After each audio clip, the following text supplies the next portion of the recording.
So, hello everyone. Thank you for joining us today for panel discussion.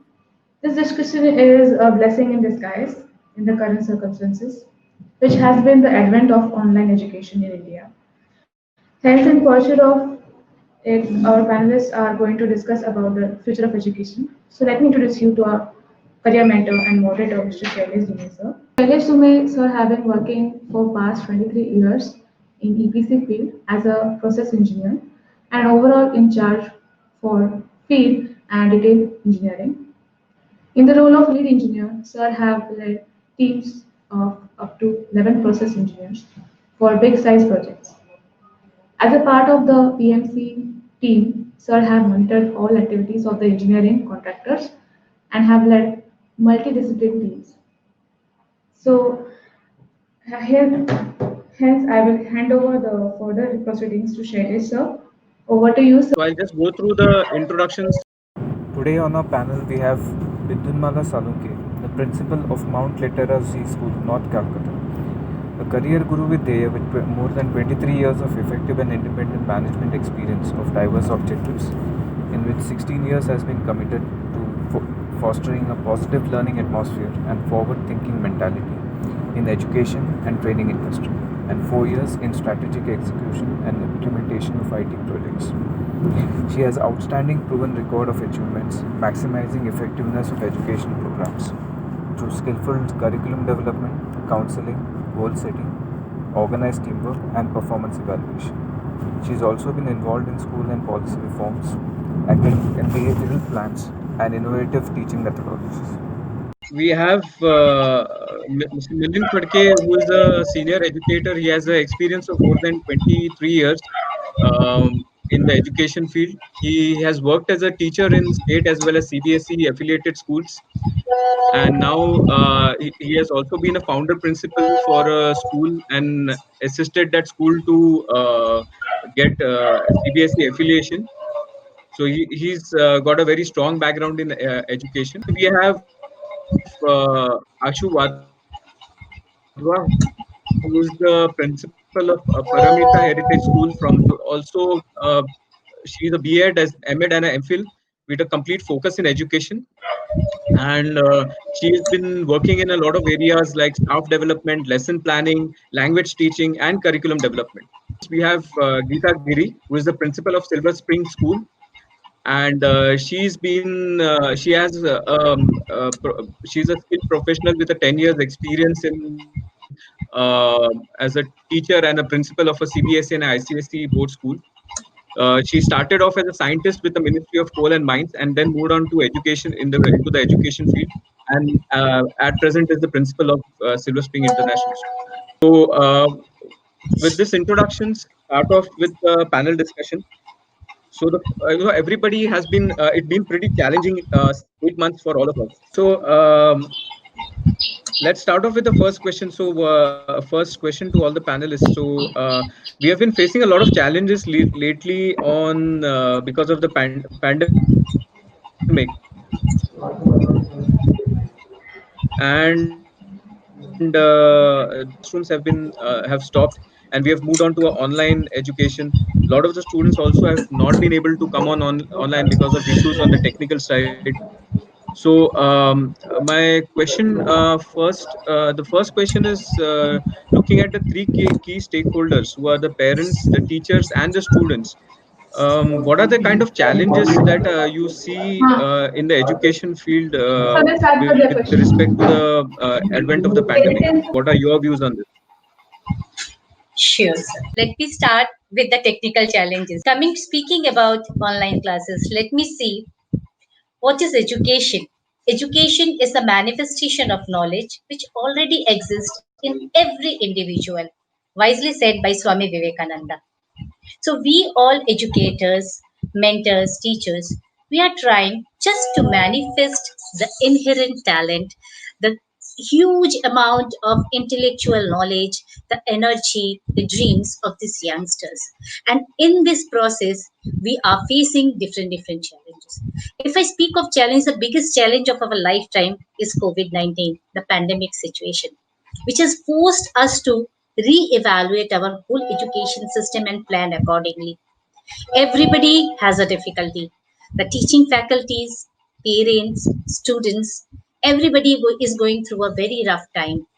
But I will say the silver lining of this cloud, this difficult cloud, is we are evolving, we are learning new things, we are implementing new procedures. We all knew that the NEP is coming into existence from 2023. We were all preparing ourselves, but the transition was a smooth and a slow process. The best thing, COVID pandemic forced us to start it immediately, accelerated the process, and we are doing it. If I speak of challenges, let me first speak of parents because most of my audiences are parents. The biggest challenge is really the teaching going on? If they are teaching online, is it really going on? Are our kids learning? Lots of technological requirements are there. We have to provide them with the technology, with mobile and this and that. And still again, we have to sit with them because ultimately a part of teaching has come to you. This is the biggest challenge. And right now, as we are slowly opening from lockdown, you also have to go to your offices. You have your duty. Who will be with the child? Who will see whether the child is studying or not? How we ensure ourselves, yes, the learning process is going smoothly. This is the biggest challenge for parents. And side by side, we all know we are financially really disturbed. Expenses are mounting. You have to arrange all the technical things, the mobile, if required, go out for printouts, click pictures, do scanning, send. These things are difficult. Now, when I speak about students, the biggest challenge is staying locked in the house. No playground, no lunch breaks, no gossips, no discussions, no teasing each other. They are alone in house. They are feeling lonely. But teachers are there coming in time, asking them to log in, giving them lots of GAN, asking them to learn, do homework, submission. And unfortunately, my students are appearing for the exams. So the load is there, the enjoyment is not there. This is the biggest challenge. The next challenge is how do they concentrate? In classroom also, every 45 minutes the period changes. But still in 40 minutes, how many times we utter, don't speak, listen to me, concentrate. Because we are there to shout. How do they concentrate? How do they have the interest? So the biggest challenge for the students is creating interest in studies. Yes, sir. Yeah, thank you, Bidunmala ma'am. One of the things, just to add on to what Bidunmala ma'am said earlier, is I think there is a lot of differential learning which is going on. The point that I see which is happening is that in urban areas, at least there is access to data connections, access to technology. But when we look at the rural areas, that's something which is a totally different picture where it's really a bigger challenge there because there the technology reach is much lower. The access to smartphones or computers is Correct. much less. Data connections are almost non-existent in a lot of the places. I mean, you step out. I mean, I live in Mumbai, and you step out hardly 30 kilometers away from Mumbai, and the data connection almost vanishes out. So these are also some of the things which are happening. There are some areas where students are picking up the teachings, but in some areas there would be students who would be lagging, and this I think would be a challenge for the educators later on when things come back to normal, and to help the students to come back on board and sort of streamline things. Ashu Saleshwar, ma'am, I you, would you like would to like just put to across or Geeta ma'am, you would like to say anything further? what I feel is, pandemic has brought on something which would have taken another 4 5 years to happen, and it has happened in this 8 months. So, I would even say, the full use of today best preparation for tomorrow. I am of a belief, we should never ever think of only the negative things. So from here we have a lot to learn on the facade of not only technology but the other components that the NEP has brought about. The NEP now talks about the child centric education. If we see from the past, in the past we were, from the Kothari Commission of 1968 to Yashmal Committee, the stress had mainly been on the things that we used to procure. how the blackboards are there, how many blackboards are there, what is the teacher student ratio. But this new NEP talks upon how the student has to learn now. And the learning is more activity based, it is more experiential, and all those things have come about more in this virtual platform. So when we talk about the future and the preparedness that we are with the times of pandemic, this has taught us how and why we have to bring a child to the center of learning. Now, when it comes to the child being at the center of learning, the assessment also becomes a very important component. And if you read NEP, it talks about the assessment of the child, maybe from all the stakeholders, right from self-assessment to the assessment of the community, to the assessment of the parent, to the assessment by teacher. So when we have so many of facades being put into the platform, the major challenge of the teacher or the educator or the institution is to bring down the whole perspective of the education for the child-centric knowledge. Now, here also, I would request the parents to open up their mind. Still, we are parents. So, the helicoptering parenting has been happening for so long. So, I would really request the parents to give up that and understand that the child is also an individual. There is another challenge, that I was just thinking about, and the challenges of our state. When we come down to NEP and the implementation of the NEP through the mother tongue, so the state fraternity is important.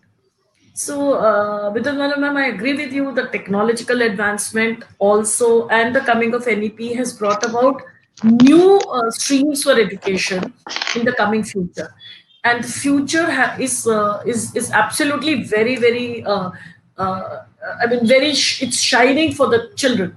So the children who are now born are into a new system, and let us all be together, the educators, the teachers, the parents, and the community, and do best for our children. And there we will be able to take them onto a new level of learning, of understanding, and making them an happy human being, rather than putting them into the machinery of just earning and getting home and just working. The next question, I think, which is pretty much on everybody's minds, is how long is this online thing going to last? And Bidunmala already, ma'am, already talked about, sometime next year or maybe pretty soon, students will be back to the physical classes. So is it going to be like a back to normal, completely physical education, or sort of actual physical classroom education, or is it going to be a blend, or is it going to be more 60% online education? So what are your views on this? Maybe Geeta ma'am or somebody else can take up this. Yeah, first of all, good evening to everybody. We could see, as Vidunmala ma'am said, that in the beginning there has been, a huge technical glitch we all have faced. Now, when the question comes in, I would like to share my views. I feel that with the due course of pandemic, all the things that were already existing in the past have come in the front line.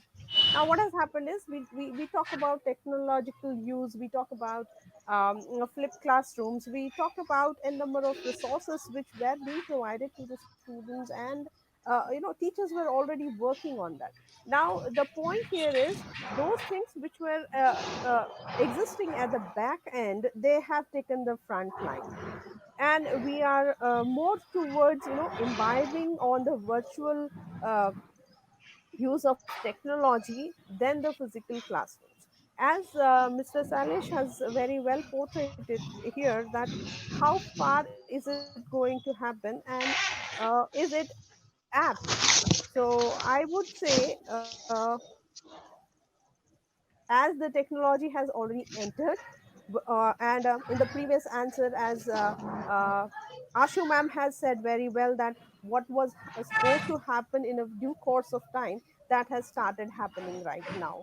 And even my another colleague, Miss Bindumala madam, also was having the same views. So even I feel that the blend is happening and it has to continue for a better learning and teaching perspective. And right now what has happened is most of the things have come to mm, the virtual platform entirely, and with due course of time maybe it is 60-40. So I think point well taken, ma'am.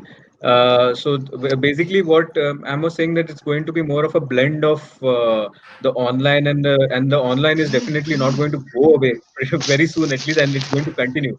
And I think most of the panelists have voiced their views that this was a change which was anyway coming. It's just that it's So I think accelerated Geeta drastically. ma'am has logged out, and Yeah. So maybe, till yeah. she comes back, So I'll maybe Akshay continue ma'am, with you. what she was about to say. Actually, she actually wants to Yeah. mean is what she means is that this is the blended learning is going to continue, and I would even like to suggest the reasons behind. Today, when we are all participating, these kinds of seminars used to happen. The term that we used to use was seminars, and today we are with webinars. This term itself defines what has happened. And all the panelists are now sitting in different corners of the country. And we may even have a panelist. I have attended some panel discussions, which we have a panelist from Australia and another one from US, another one sitting in Guwahati. So what is happening is the knowledge sharing is improved. And maybe over the time when we are having this knowledge sharing from different areas, from different geological areas, and from different mindsets, it is going to be a much better platform for the students to learn. So the result is end result is going to be that the students are going to pick up much better from this perspective. I being from a language background, and not a language, I'll say a literature background, I've always learned that there are always two sides of the coin. There is nothing wrong and right in an answer. So similarly, if we have been pushed to a platform which became an eminent part of our life, and which may sustain for another two months or for another 2 years, God forbid. But then we have to learn to adjust to it. And the best thing we can do is to learn the best from it, to learn to adapt, to learn to be having knowledge from all the areas, to having the mindset of different areas. So, Shailesh sir is here, so I'll say Gita ma'am logged out. So, Shailesh sir, I was just talking about how the different areas that now we, the panelists, are, and the things that we can come across, and people are able to relate to one another from different areas. So, from the terminology from seminars have changed to webinars, and this is the biggest term that we can use now. And maybe nobody had heard of webinars before. We used to go for various seminars, and being resource person, go and attend a group of 40 people and train them or so. Now we have a big group. So we have around 230 people into the registration, and another 100 or 200 in the live stream. So what we want to share is that this can be done for the students even after the pandemic. So the global perspective has improved. So let us look at the more of the global perspective of education. Anything else you would like to add on, Vidyunmala ma'am, on this? Yes, sir. I would like to say some more things, like since we are speaking of the future of education, we expect that the lockdown will be over within Technology some time and is our trying kids to will play come hide back. and seek with us. No, The so kids will be back to school. But It's still, actually there playing will hide be and seek. certain regulations that we have to take care. We So, cannot means that start we the could, classroom with a batch Shailesh of sir, तब तक you 40, can just go on for the next portion. We 40 think till students. they join. Sir, am I audible? Yeah, yeah, you are Shailesh audible. sir, am We I can hear. audible? Yeah, yeah, Yes. yeah. I can hear you. Yeah, yeah. Yes, sir. So in that case, since we cannot start with the whole big lot of students, a whole classroom together, we have to go for a blended process. Like there are suggestions from the governments and from the health organizations that we divide the class into two parts and ask half of them participate one day and the rest half participate another day. So that doesn't mean the rest of the half will be sitting idle at the home at their home playing. They have to go for an education. So this type of blended method has to be introduced, where the online and the offline classes both go together. Even if I am working with a batch of students, not the whole classroom, the other batch at home has some work to do, which will be the online work they will be doing at home, and the next day when they come back to school they have the offline work. This type of blended process can last for long. We do not know whether it will end in the month of March and we have a regular full classroom in the month of uh, April. We cannot say that. So let's look forward in this way. Can we utilize this time with a nice blending of online and offline? Right now our online classes are going on. We have videos, we have live sessions. The same thing can continue. Even if half of the batch is there, we can continue with that. Our main aim is learning goes on, undisruptive, clear learning goes on. So this type of blending will come in future, where a part of the teaching will be done through videos, a part of the teaching will be done in interactive classrooms. There will be flexibility of position, flexibility of time when the child will be through the learning process, because we have to offer these things. There will be group activities which they can do online and then come and submit it in offline. This type of communication has to come up. So in the near future we are looking for a more blended teaching procedure, teaching and learning procedure, where online and offline both will be active together. My colleague has said very aptly that we are not knowing that till what time it's going to continue, but it is definitely bringing in better perspectives for learning among the students, and even the teaching fraternity too, because the things which were there off stage, they are on stage now. And I think it is a better environment where we can bring in so much of learning among the children and among the teaching fraternity as well. Thank you. Over to you. So, just on a lighter note here, my daughter has found a very good benefit of online learning. Previously when she used to go to school, she used to wake up at 6 o'clock to reach, so get ready, take a bus, and then reach school at 8 o'clock. Now she can wake up at 7:30 and still be in school on time. So she doesn't want to go back to the physical school because it gets her almost 1.5 hour additional sleep in the morning. So, jokes apart, I mean, As I told I sir, think it's that's silver lining. yeah, yeah, yeah. I mean, just younger students have found more silver linings than us because they have a much more open mind, I would say. So, going on forward, so we have talked about a blended learning process. So, Geeta ma'am, how do you see the actual teaching methodology changing in the future? How do you see what would be the teaching methodology in the future? Any specific things which could come up, or how technology can be used better for the teaching improvement of teaching methodologies? Uh, Surely, you see, what is there is right now, the teachers have equipped themselves to with the technology to a greater extent. Okay, now what's happening is they are not physically available with the students, but they are mentally available on the screens with the children. And the way they are transacting the content and the concepts to the children are really appreciable. But here one thing comes, nothing can replace the physical classroom. That is for sure. Nothing can replace, because there are certain skills that have to be imbibed in the children when they are in front of you in the physical classroom. And when we talk about the future extension of this technology in our teaching learning process, we basically talk about what we talked in the previous question, the blending. That will go on. Maybe the portions of physical classroom reduce, and that of the technical classrooms increase.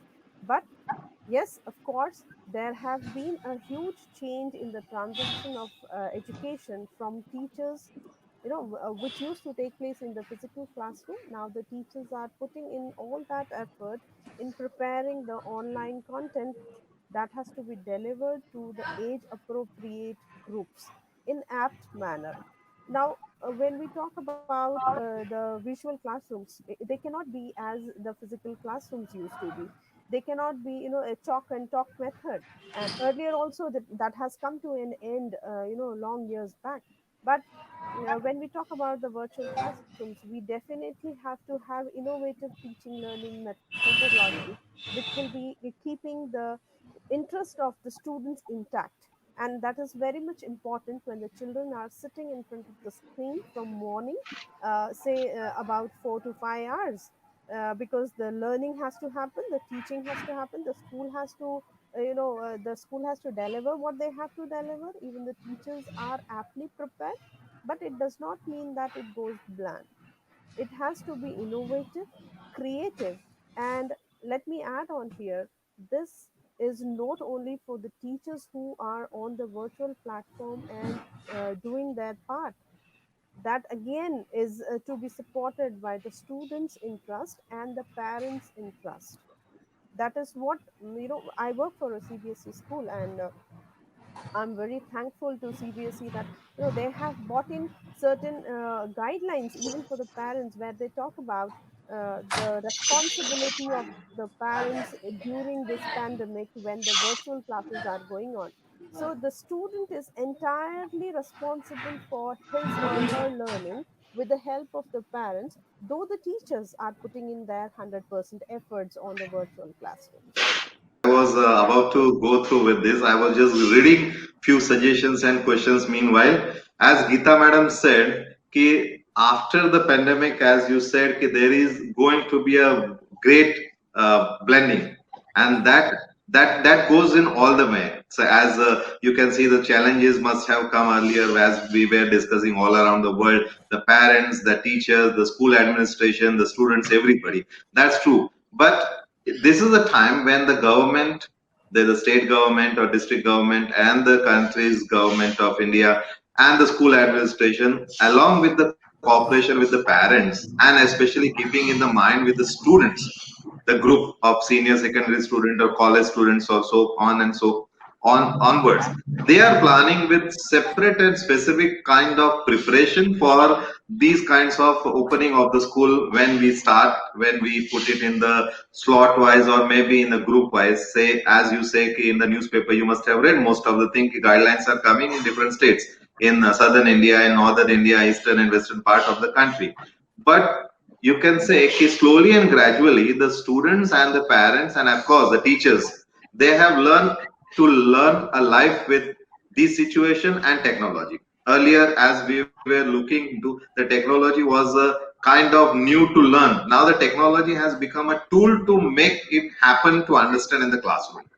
As we say, online and offline mix of the classes are going to happen, since in the as you were saying, Geeta ma'am is correct, the CBSE and state governments have issued certain specific guidelines for the schools to run with the social distancing, the attendance part, the sitting arrangement, the kind of teaching learning methodology, and use of say hygienic conditions and shift and the timing, everything. That's very true. And this is what the students, as Shailesh sir was talking about the example of very light note, the children are having a change of the habit. But I'm very sure after reopening of the school with the new technology and new idea, the students have learned wonderfully. Earlier, when we used to have technology as a part of education, now technology has become a base of education. So as we are sitting somewhere in Kolkata, somewhere in Mumbai, somewhere in Gujarat, somewhere in southern India, we are able to discuss and share so many things. So the classroom educations and the new education system, what we are going to have is going to be a concept based, the discussion based, the kind of new innovations coming together, different sitting of different minds. It's not going to confine with the classroom atmosphere. Earlier, as you say, the 40 students are going to have a different setup of discussion. Now we have to come out with these all ideas, and new innovations and new techniques are going to be a very good. And as you say, new policies which are coming into the practice, they are going to have a wonderful suggestions of various activities where the rote learning will go away and the conceptual and kind of skill based activities will come. So you can say a child who is learning with the physics experiments on the football ground or at home or anywhere on the airport will be able to understand the Sanskrit and other mother tongue also in very well with the blended kind of situation. And The parents have understood the entire importance of the teachers and teaching formal education system. They have put up so much of good efforts to understand how and in which manner this is going to be a wonderful time. But I'm very sure with the cooperation of the parents, the planning and preparation of the school education and school administration, and the proper you can say reform of 360-degree arrangement of the lessons and delivery of the techniques of the lessons, we are going to marvelous. As you know, we all are Indians, and Indians are much better learned person to the world. We have shown the path to the world. This situation is surely going to show the path to the world, how India is going to make the best out of it, because every challenge comes with the opportunities. And you can see the students when at space technology and all that, Sanskrit and other things are coming up with the old Indian culture which we left behind. Because when the parents talk about the education point of view in general, they talk about after getting education what my child will become, how he will earn his livelihood, what he is going to become, an engineer or doctor or so and so. But we have to make it understand now to in this common platform, it is going to be a learning outcome. It is outcome based learning, we can say. And that is what MHRD since 2 years we are planning. The CBSE and state boards are going to do a great job in this future. And the key role is the triangle: the parents, the teacher and the school, and the policy makers like the administration of the school. They are going to make the wonderful thing. So, Ashu ma'am, you would like to voice your views also on this? So from all facets, we have the students getting their knowledge, their learning, and the learning has become an 20. It's a 180-degree circle it has. So we are not coming up and expressing our views on a platform, and we would usually be doing in a seminar, in a closed room. So when we have such a thing for ourselves, we can do it for the students. Now the only thing is coming of the NEP. If we talk about the basics of NEP, that also talks about the child-centered learning. And the child is being the most important part of the learning process. End of the day, it is the student that we are working on. And when he is getting that various things from all-round challenges from everywhere, from the parents and the support from the parents, the institution is there. Now when he is able to produce something or devise something, he has a platform to go and showcase it on a Facebook. How many of us or the schools were having a social media platform to showcase what the students were doing in the classes? Now what is it? Maybe we started it with a different sense, but today what we do is, the moment a child does a presentation in the school, we just take up a pic, we do a video and put it on a social platform. Now the child is getting an exposure to what he's doing. He can show it somewhere. And when that exposure comes down, that is available on a social platform, another child, first of all, one point is he also gets a chance to, motivation to do something. So the experimental part of it, the activity-based learning. So the terminologies which are already there are now coming forth. Flipped classroom, for that matter, was there for ages. We say around 10 years back, this concept of flipped classroom came into being. But how many of us are actually using it? And today, flipped classroom has become the everyday talk. So with the things coming up, the future is not bleak. My only point is we have a shining future for the students. So, our assurance, the educator's point of view, the institution point of view, it is an assurance to the parents and a promise to the students that please don't get disheartened. If then today you are not getting, if you're feeling that the virtual classes is making your learning a little apprehensive, don't think that. Think that what you're learning is what you could not do it if you were in a closed platform. So you're learning better. And as for the future, you are going to get much better. So the future of education, as we have been talking about the whole thing, is so bright. So let us see at the brighter side of the coin. The brighter side is, yes, students, we have a lot policy coming up. The new education policy has a lot to offer. The parents now have understood that the schools are doing so much. It is the when they see everyday classes happening, the students have understood that yes, some things they have to read first before they come to the class. So with all the stakeholders, including the child who has to gain knowledge, is there an advantage? So we should think, we should all be with the promise that yes, we are going to have a very bright future of education to come. The only thing is the working together on a platform, on a motive of giving our best, taking our country to a height, making each individual, the coming individual, all the students of our country happy individuals. And when we have happy individuals, we're going to achieve the basic motto of education, and that is to have individuals, or to have people who are happy.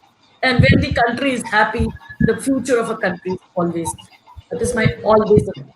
So let us see that how our education system is going to turn into a brighter future. I think very interesting discussion on this point, because really looking at a bright future. I would just like to add one more thing, which is from a more of an industry perspective, because what we are seeing now, the kind of uh, work which is getting generated in the industry, it's a blend of various streams. So, if I look at when I passed out engineering 20 years, 25 years back, it was more of compartmentalized. It was engineering, medical, languages, it was all compartmentalized. But now if you see, those compartments are getting broken down at a very rapid pace. So just to give you an example, when we talk, you have these devices at home, like Alexa or the Google device, where you can give voice commands. Now this involves a use of a lot of linguistics as well as technology. And just imagine that now a computer engineer can as well become adept at a language by doing online learning. So he or she can actually blend these two knowledges very well together, which was inconceivable maybe 10 years back. So you had to actually complete a degree and then take up a separate course to learn a different thing. But now you can do those things in parallel. So you can actually sit in India and learn do a course in Spanish and be adapt in Spanish sitting here, which was pretty much unimaginable. So you could actually blend different skill sets to create new technologies, to create new things, and which is, I think, a very strong force which will come up more in the future. So this breaking down of compartments is going to be more and more faster, because from an industry perspective, we are seeing that happen, and that is going more and more into education, where the NEP is also talking about freedom of choice of subjects to students, looking at more flexibility in choice of subjects and not just constraining themselves to one stream of education. So Engineer can then learn music and learn English literature, and that is why we are looking at it's a whole and 180-degree education we are looking at. So it's a good thing that Shalesha, you brought out that this change has already started in the employment part of it. And when we are going to take it down to the education part, maybe the all-round development is going to happen. yeah. Yeah, that's true. That's true. As Ashu madam said, many of us may not be aware. Means I'm talking about in general in India, that our ex-president, who was a scientist, APJ Abdul Kalam sir, he was a good sitarist. He used to have a wonderful music and everything. As you say, Albert Einstein, he was a wonderful violinist. So there is art, as we say. Yeah, most of us in the CBSE or other schools, they are having an integrated approach of education. This is going to make very specific and very special to the coming of the future of the education. So you can say, if my teacher is teaching science with the help of football, and the cricket match is not impossible. It's very much true and possible. The sports teacher along with science teacher goes on football ground and learn science. So the music So itself is competition of forces. yes, We can teach them. yes. Uh, that is what various concepts could be collaborated. And to sum up, it's like, giving 360 degrees development towards the students. That is what actually we are looking out for, being educationists. And for this, as earlier my colleagues have already added, yeah, the technology is going to play a very important role. Apart from technology, it's the students own interest that has not to be overlooked. It has to be looked into very carefully. And definitely the support from the parents, that is that is very very important, which is going to lead us to the brighter future of education as well as towards the country. Thank Yeah. you. I would Okay. like to add Yeah. Yeah. something in this. NEP is introducing lots of new things. Technology is directly coming into studies. We are even stating that we are preparing our kids to be 21st century ready, job ready. There are big, Mhm. big jargons coming up: AI, coding, machine learning, design thinking, big data analysis. These things will be introduced to kids starting from class 6. So there are many parents who are confused what exactly these things are. Are we creating robots? In one side, we are telling that NEP is giving lots of opportunity to bloom the creativity, innovation in our kids. We want them to be individuals where they will be thinking their own, they will be creating their world. Whereas we are trying to implement technology, teaching them coding. So there is a confusion whether the both are going together. I would take this opportunity to explain it in simple words. These big jargons like artificial intelligence, coding, machine learning, design thinking, big data analysis being introduced from class 6 can be simply replaced by few other words: analytical thinking, critical thinking, problem solving skills, analyzing the statistics, finding the procedure, setting your goals, achieving your goals. These are all skills. These two things are actually the same. With a simple example, it can be explained. What is artificial? You just spoke of Alexa. Artificial intelligence is something which humans have, but we are developing it so that they can assist us.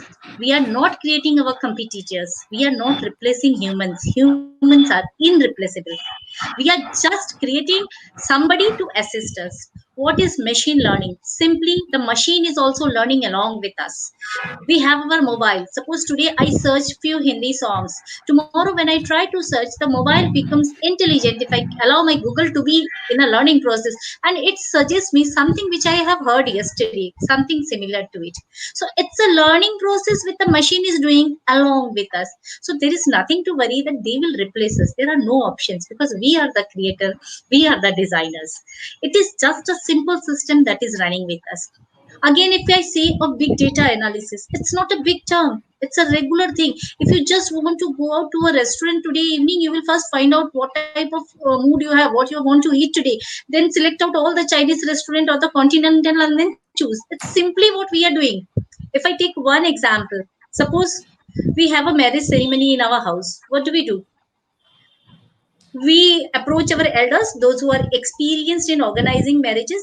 We ask them what are the parts of the ceremony, what will be the functions that we have to organize, what are the requirements, what are the formalities. Then sit back with the data from them, who are our relatives. Then again we go back, what are the catering centers here, who are the florists, who can be the decorators. So the data we are working on, and finally with their guidance we do the work. But now consider a case when two household, two neighbors have the same celebration. They follow the same community, same form of rules and rituals. Still, both of them will be sitting back in their houses and doing the same work. This is the work redundancy, repeating the same work. Both of them will be planning the same thing, but they have to start from the scratch, do the same thing again and again, and then go for the advancement. So it consumes a lot of time. Here if I replace it with a simple coding system which we are planning to teach our kids, actually it's very simple. Coding means algorithms. What is algorithms? It's very simple. It's the steps. Whatever job you want to achieve, break it up into small parts, make small steps, make your decision places where you have to decide. Take the inputs, make proper decisions, properly considered decisions, and fix up a step to follow and achieve the goal. The simple step can be done. There can be portals where the kids can do the coding. What are the rituals to be followed in a marriage ceremony? What are the data to be required? All the big data to be applied there. All the catering list will be there with their feedback, which generally is very difficult to get. It will be ready there. All the florist list will be there. All the decorators list will be there. You have to just sit back, make your decision, choose the correct one, and design it. So you have lots of time left. Our kids are getting lots of time left. Then what are they doing in this time? This is the time for their innovation, their creativity. So what actually we are doing with the technology, we are reducing their workload, which is same, which is mundane, which will be repeated every time. That is finalized in a small piece of code, in a small software. And the extra time which they get, they are utilizing it for beautification, for their innovation. This is what we are introducing to our kids from class 6. So I would like to tell my parents, we are not turning your kids into robots. We are turning them into much, much more efficient humans where they have much better work to do. The things which can be done by machines, we are letting the machines learn, letting the machines also grow along with us. We are developing the AI. They will be doing the work which is repeated again and again, and which will be specially for us, the customized work that our kids will do in the future. This is all technologies. And here, as I tell this example every time, we have to agree that our kids are more adept in technology than us. If anybody challenges, I will request buy a new smartphone, hand it over to your child, 5 minutes. The child is ready to work with the headphone, the whole handset, and ready to teach you. So we have to accept they are more intelligent us in the field of technology. Parents, don't be scared. These things are going to help them to be more innovative, more creative, and more ready in the universal level. Okay, so anybody else wants to voice their views on the technological impact on education? What are the kind of, I mean, a very valid scare, I mean, fear which is there in parents that people, they are getting, kids are getting addicted to technology and they will turn into Hmm. robots in the future without really developing thinking. So, any other views on this particular topic? I would like to add on. Madam has put in it very aptly, but here, the parents who are scared about addiction, please try to understand. In any ways, let it be television or any other gadget, if it is not limited access, if it is having timeless access, definitely we, even being adults, we get addicted. Then think about the children. So the control is in your hands. Please take it over. It's going to be beneficial if it is in limited, oriented manner. But if it is unlimited, unoriented, surely that fear will always be hanging over our heads as parents. Thank you. So I think what I can clearly see is that if you can look at the history of mankind as we have evolved, when we started off, we were hunters or farmers, and um, food or feeding ourselves used to take up maybe even 12 hours of the day when we started off, and then that changed when we started using tools. That time came down, so the people started innovating more and more. They started thinking of new ideas. Then we started getting mechanization over the point of time, so all these repeated jobs, like you had these assembly lines coming into play. So again, the physical efforts went down and people started again innovating more. So you see the kind of innovations that we have done in the last 1 century. They have been far outpacing anything that we have done probably for the last 10,000 years. So it's that kind of speed or velocity that we have gained just by freeing up our minds from the repetitive mundane tasks. And I believe that with technology, that's going to even free up more. It's just that it's a tool. We have to always remember it's a tool. It's not something which we should allow it to take control of us. We should always be in control of it so that we can use it to the maximum and use it to our advantage. That's true. So Shailesh, sir, here just I just wanted to add one thing, because sure, sure. as you said, it's a wonderful, and these same thing I was thinking when you started discussing about the history of the mankind and so on. So when we compare a simple kind of thing, the before industrialization and the post industrialization and post independence era of education, the system has started in such a manner that we, and most of the people actually, when we talk about Indian culture, we have started getting a focus ki if this child is going to become and complete his this degree, he is going to become a doctor or an engineer. So that was a tradition over the last many years goes on, and with this dependency, or you can say utilization of proper technology, when we are putting it, so we will be having hundreds of areas and kind of say, you can say, various types of exposures we are going to explore further even after this era. So these all the channels and these all the means and ways have taught us that there is something more to explore, there is always something more. This is the reason that new education policy has come up with the kind of various exposure. It just remind me a wonderful example of our holistic education system in the rishis ashrams and all that.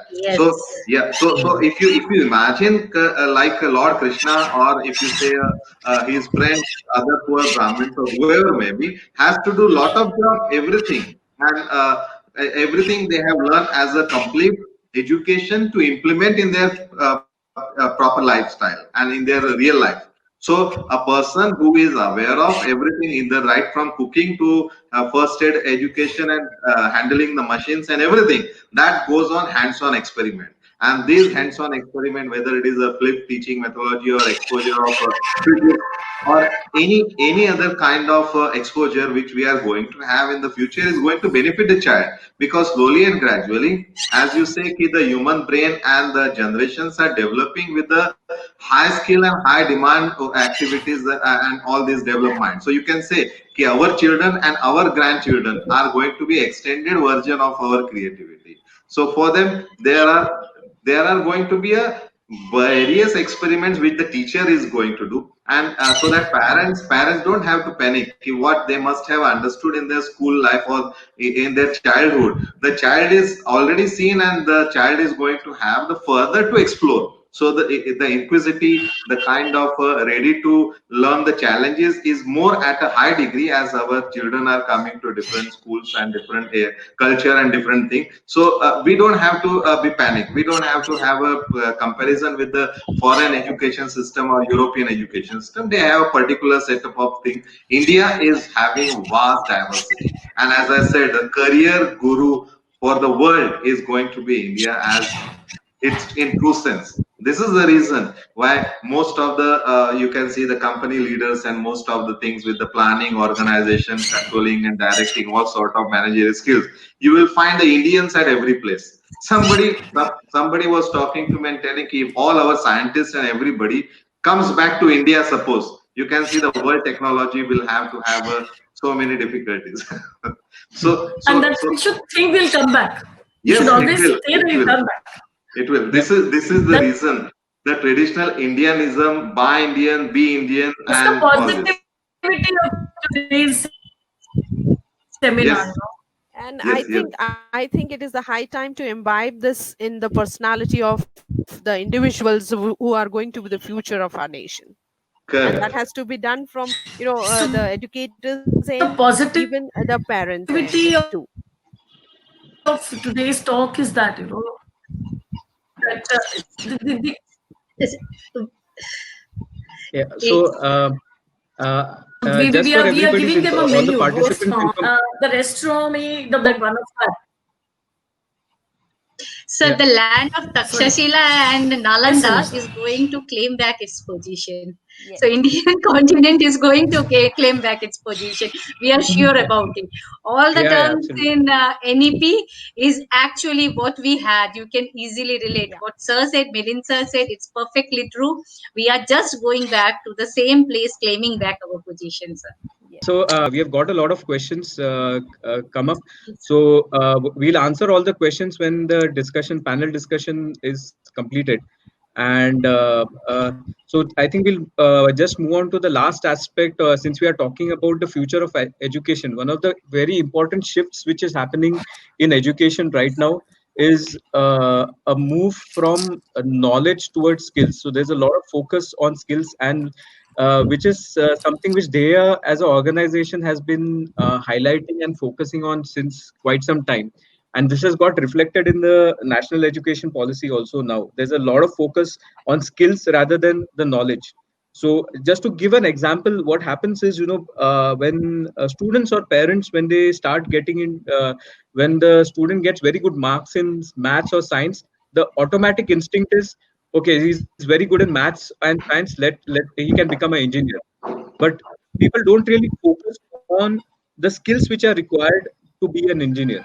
And engineer is just a very broad profession. There are so many work profiles within engineer which require different kind of skill sets. And that's why we hear from a lot of the industry leaders, including Mr. Narayan Murthy of Infosys, who has voiced his concerns that a lot of the graduates who are coming out of the universities of India are unemployable. And he's meaning that in a way to take forward the education. He's not really saying that the education in India is lagging behind, but he's pointing out the gap. And that, I think, is a very valid gap, because we it's sort of that we hand over the guns to the children, send them to battle, but we don't give them the ammunition.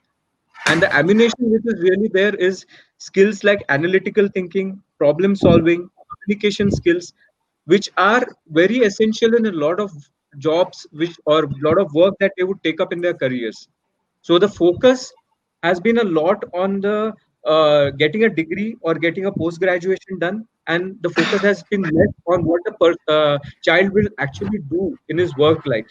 And now, the good thing is the NEP is bringing the focus back on the skills. So the future is going to be focused. The teaching methods are going to be focused more on skill development rather than just giving out, dishing out knowledge to the children. And a lot of the knowledge, because of technology, is now easily available just by doing a Google search. So it's more important. The skills have become even more important now. So just data can be easily obtained, but then how do you analyze the data? How do you really solve the issues? So how do you solve the problems? That's becoming more and more critical. And that, I think, the national education policy has put on the correct path. And it's matter of time when the proper structure is framed with regards to that. And I think in the next 2 3 years we are going to see the progress in the curriculum being slowly streamlined towards that. So, any other person would like to voice their Yeah, views yeah, on yeah. this particular aspect, on Actually, the skill development aspect? actually, yeah, what you were talking is very apt. But only one question is majority of the educators and even the parents are having to put into the practice in the right manner the planning and national education policy. Lot of infrastructure and the finance is going to happen and is required, so that government is also planning the parents. So, and most of the time it is a wonderful kind of outcome. So as we are always saying, it is a outcome based learning. So learning, when we talk about, it's completely different, right, from literacy. So most of the people in around in our own country, we can say, the literacy and education, they have a kind of similar terms we use, but there is a lot of difference. You may be, as you said, very correct, you may be engineer, you may be having whatever the degrees with you and all that, but the implementation and versatility of app of kind of skill which is very much required is essential. If a gold medalist engineer is going to have a designing and everything, but if you tell him to go to the factory and set all these small difficulty, it will have some kind of brainstorming activity for that also, because the app skill based and a kind of everything is very much required. And I would suggest if all the schools and educations and every state government also, because the education is such which is not only the part of central education or NEP which is planned from the central government, that's okay. No, we have to have a state government and other district bodies to come into the picture, where the schools and education is will have to have so much of brainstorming and inputs to make it happen successfully. And then we can say it is going to be a wonderful product. And this is the reason why it is going to have a 1 year, 2 years, or maybe further years to come into the final shape to implement it in the proper manner. And because when we talk about our country India, we may be having almost 60-65% people staying in the villages, where most of the time you may be having a problem of connectivity or problem of reaching them. And when we talk about the schools education, there are so many difficulties when we get a survey. The schools, proper teaching teachers, and all these yet to come.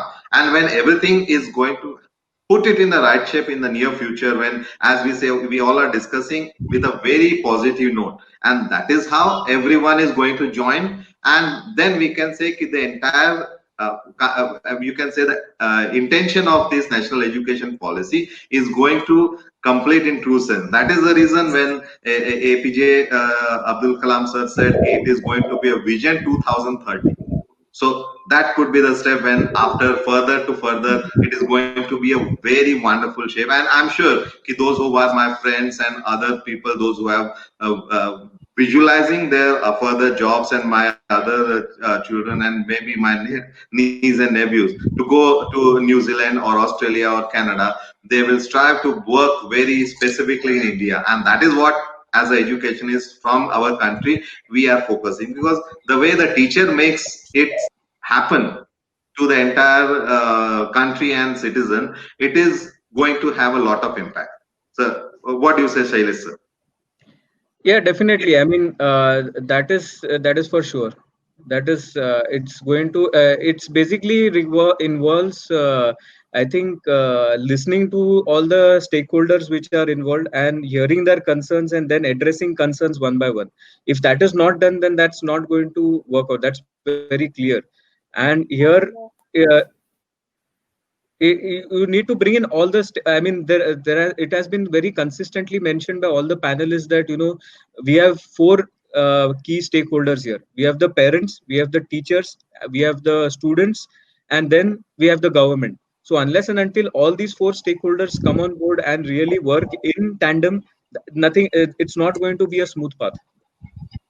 And And to add on, sir, sorry to interrupt. To add on, it is very important for the parents' fraternity to understand what actually NEP is going to bring in, because we have seen changes. We have seen changes from CCE pattern to board examination pattern, and then further again when NEP is talking about all sort of skill developments and holistic development, experiential learning, which has been already being done. But the thing is, it is very important from the parents' perspective to understand what actually the NEP is trying to bring into their child's life, how it is going to make them more skilled, how it is going to imbibe the hidden potentials and help the students to explore those hidden potentials, so that they could really turn into skilled individuals who can contribute to the nation and the world as well. quite a lot of points, and we have covered a lot of ground over the last 1.5 hours. And in spite of the technical glitches which we had in the start, I think we mirrored somewhat what happened in the pandemic. So I think in the pandemic also, first 2 months was a struggle for everybody, and then slowly people got back on track and got used to the technology and then started working efficiently. So I think we have followed that track here. So I think just to summarize the discussion still now, what I can see is the main points which almost everybody has voiced out is that online education is here to stay, and it's not going to go away. It's something which will be a way of life in the future. It will just be a blend of physical and online education. The other thing which I can clearly see, which is coming out very strongly, is that participation of all parents, students, teachers, government is very essential to improve the quality of education and also to move forward. And the third thing is that technology is not really a threat to us. It's a boon which we need to use properly. It's a tool which we need to use very carefully and properly, and it can really lead us to great things.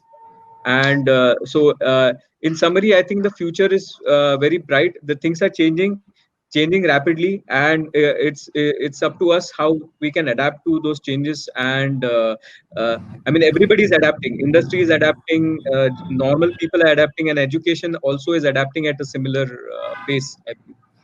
So there are some interesting questions which have come in, so I think I will just take up some of the questions which have come in. So one of the questions which has been asked is that how do you rate the effectiveness of online teaching with respect to the physical teaching? So now that we have experienced online teaching for almost, I would say, 6 months effectively. Let's leave out the first 2 months. So 6 months of online teaching. How would you rate that? Rate the effectiveness of the online teaching with respect to how it was happening earlier? How much is being imbibed by the students? I will like to just tell you that the point the parents have to understand is that we are looking at the perspective of the children. We are looking at the what has been learnt. Mhm. Please understand, in the gap in education leads to, when the child is not learned for some time, there's a total demarcation is in his learning process. So nothing is always better. Something is always better than nothing. So we started with that, quorum. But today we are proud that all of the schools who are working are trying their best to give a whole round development for the students. So everything is happening. We are having virtual assemblies, we are having online competitions, and we are having chat shows and video shows and global talk shows and whatnot. So if we say yes, the rote learning which was happening, okay, going to the class, the teacher coming, writing on the board, and that is may not be happening. But yes, the rating, if I will say, has improved. The student is now able to understand that he or she is learning for himself or herself. Earlier, they were being told to learn. You have come to the class, you have to learn. Now it is for the student to understand. Yes, it is important. I have to understand what I've been getting, I have to gain from it. So slowly that approach is coming. So I will not say that the total 100% shift has happened. But yes, students have understood the importance of learning for themselves. And that is the best thing we have achieved. When the learner has understood that learning is important, and he has not been forced to come up and go to a class. Okay, beta, get up, go to the school, dress up, go to the class. It is a bell that is rung. You have to go and sit. So that's a positive point that has happened. So learning has improved. It has not deteriorated. Thank you, Asha. So, one more question which has come up is with regards to the rural education. So, I think what we are talking about is accessibility to data, but the question is more related to rural education, where a lot of the areas don't even have access to proper electricity. So, any ideas on what is being done to bring them up to speed, bring Please. the rural schools up to speed, so that they can also be at the same level as the urban schools with respect to the benefits of online Yes. education and keeping the futuristic Uh, outlook? Yeah, yes, I would like. Shailesh sir, I was just thinking earlier also, okay, in this situation, as I already said, okay, it is little bit difficult initially to reach to the level of technological advancement to that level in rural areas, but there are certain radios, the apps, and all these things which are reaching through the television or the radios if internet or other connectivity is missing. So as we say, okay, through the radio, voice kind of delivery lectures and all that, that is heard and that is seen. And here in some of the areas of rural schools, there is a concept of mobile schools also now. The teacher, we have found that teachers are having the entire set of required material on their vehicle and going to some different places from different areas, village to village, having their set timetables to go and call those students and asking the students to be there and understand it. So sometimes when there is a will, there is a way. So it is always there. Slowly and gradually the things are changing. Slowly and gradually the things are happening. But of course, the apps, the study material, the kind of maybe leaflet, books, and all these are reaching to the students even in rural areas slowly and gradually. And those who have individual difficulties, they start discussing over the phone calls because maybe internet connections may not be there. But in most of the areas in India, or at least in the major part of the country, we can say the phone call started working with very well. So you will be having like customer care centers and mobile centers with these to have a virtual and online discussions to solve their queries and all that. Of course, it may not be to 100% satisfactions for both, neither the teachers nor the children also or the parent. But there something happened and something to the great extent, and that is what is commendable.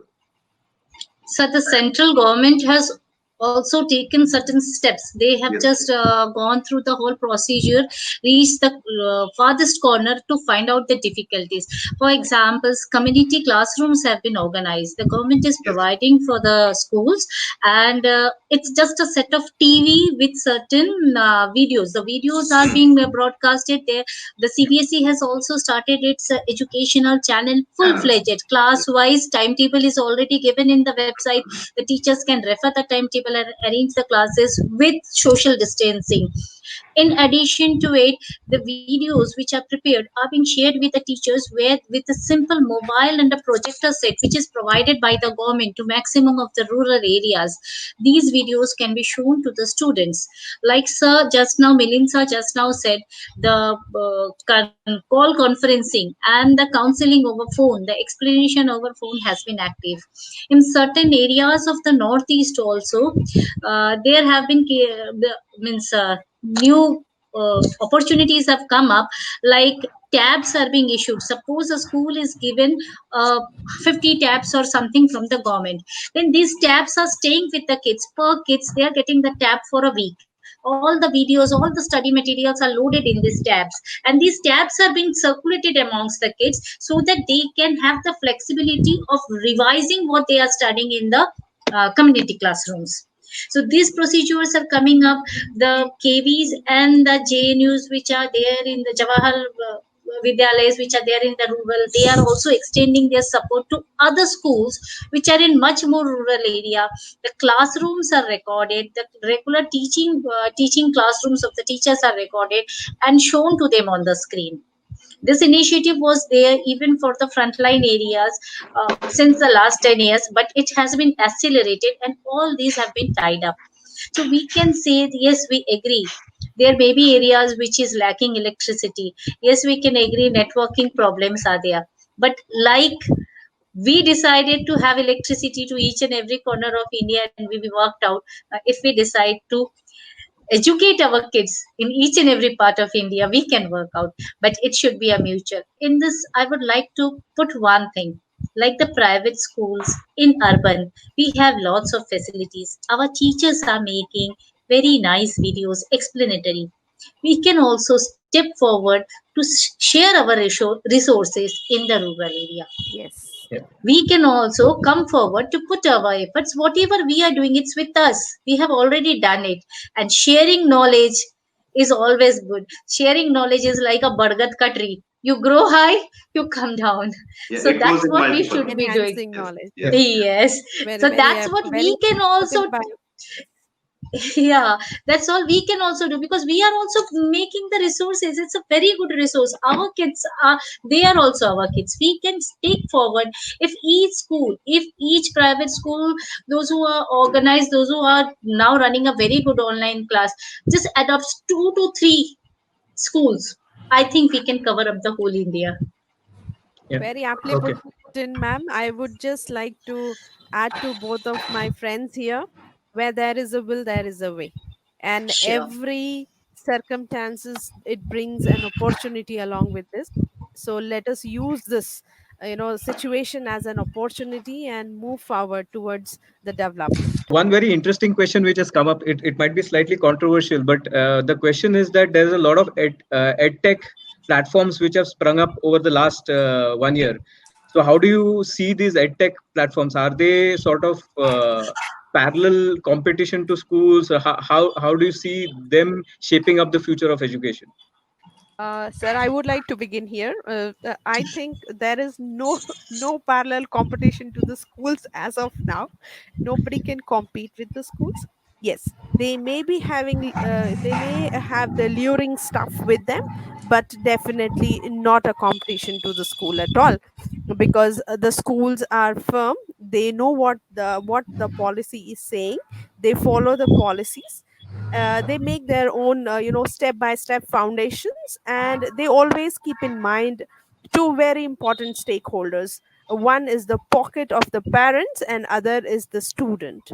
So I think nobody else apart from the schools will be thinking from this perspective when we Okay. talk about. So when it comes to digital platforms which are popping in here and there, with due course of time, that interest of the parents will fade down, and again the schools will be the first. The question is that what kind of trainings are being taken care to ensure that the teachers are brought up to speed with the Sure. because it's a drastic change for them. I mean, the teachers are really going through a struggle to adapt to the online teaching. So, what kind of trainings are being imparted to the teachers so that they can effectively teach, they can Uh, effectively utilize the technology?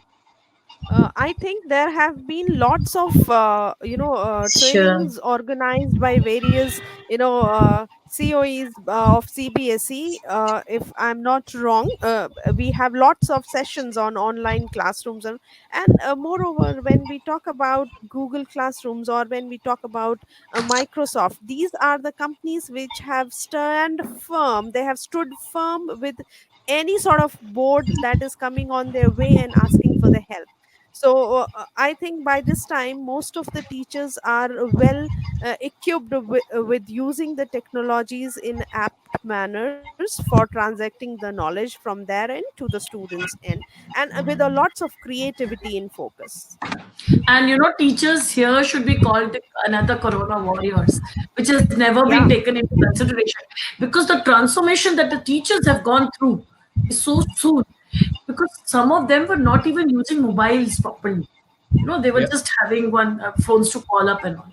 And suddenly they were expected to come on to the technology, use their mobiles, and some of them even don't have laptops and desktops, and Yeah. doing their presentations on phones, doing all the datas on phones.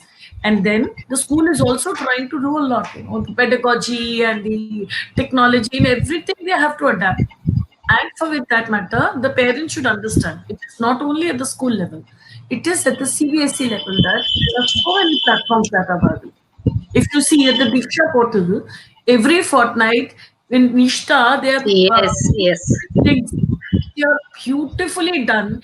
You have the links there, you have study material. The teacher is at ease to do their work. They can do the quiz thereafter. So these Only are thing. some things Yeah. which has been introduced to help teachers understand the self-evaluation process also. So over the time, the learning has increased, not for the children, but for the teachers, for the management, for the school, and for the whole fraternity. So the point is, it's all the stakeholders who are working together, and maybe therefore we are able to achieve what we have been able to achieve here in the urban areas, in the rural areas where we have maybe the satellite TVs, or a little bit of knowledge being sent through cycle, as you told, or even the walls are being used in various areas as blackboards.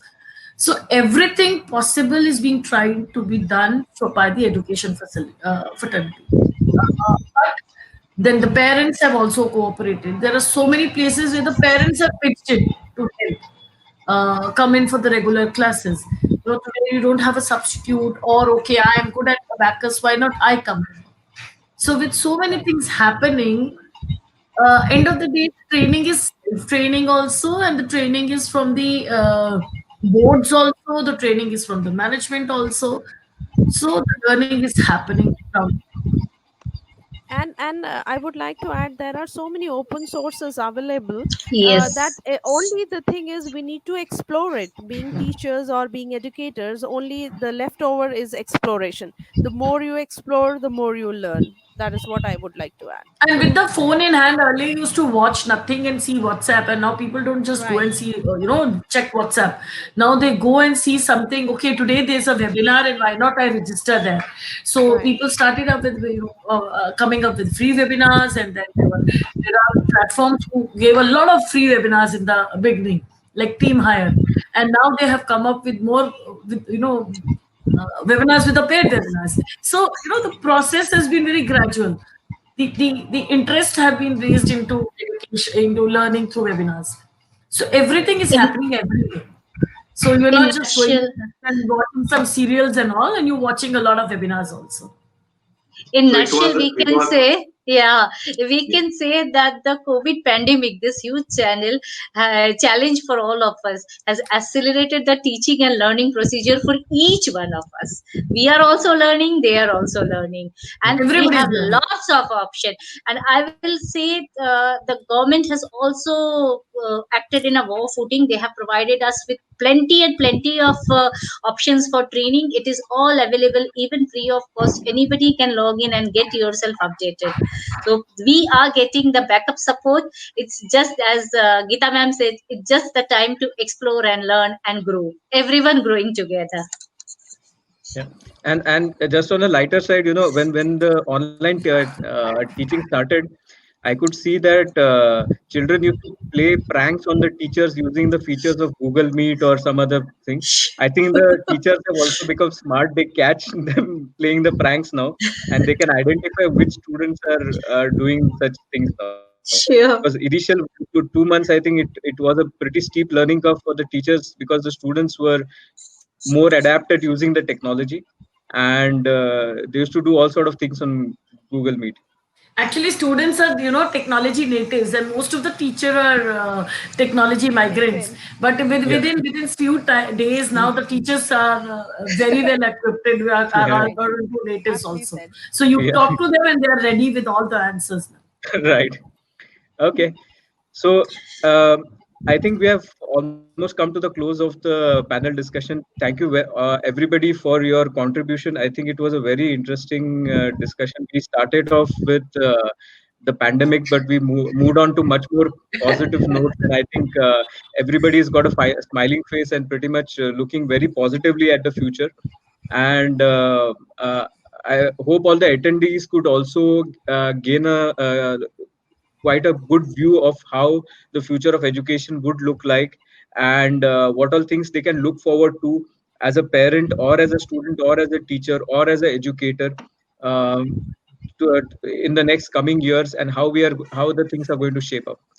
So I think I would like to thank all the panelists, Geeta ma'am, Vidyunmala ma'am, Milind sir, and Ashu ma'am, for your contribution. Thank you very much for taking out the time and really talking to all of us regarding your views on the future of education. And thank you all the participants also for staying on with us and listening in on the discussion. On behalf of our entire Dhiya team, we thank our panelists, our moderator. Thank you, Shailesh sir. You handled it very well. It went really good, really great panel discussion. And thank you so much, all our panelists, Geeta ma'am, Vidyunmala ma'am, Ashu ma'am, and Milind sir. Thank you so much for taking your precious time and sharing your thoughts with us on this future of education. Thank you so much. Thank you so Okay, much, thank Anand. you. Thank you. Have a nice Take evening, care, Thank everybody. everybody. you. Thank you. thank you. Have a Bye. weekend. It was One great.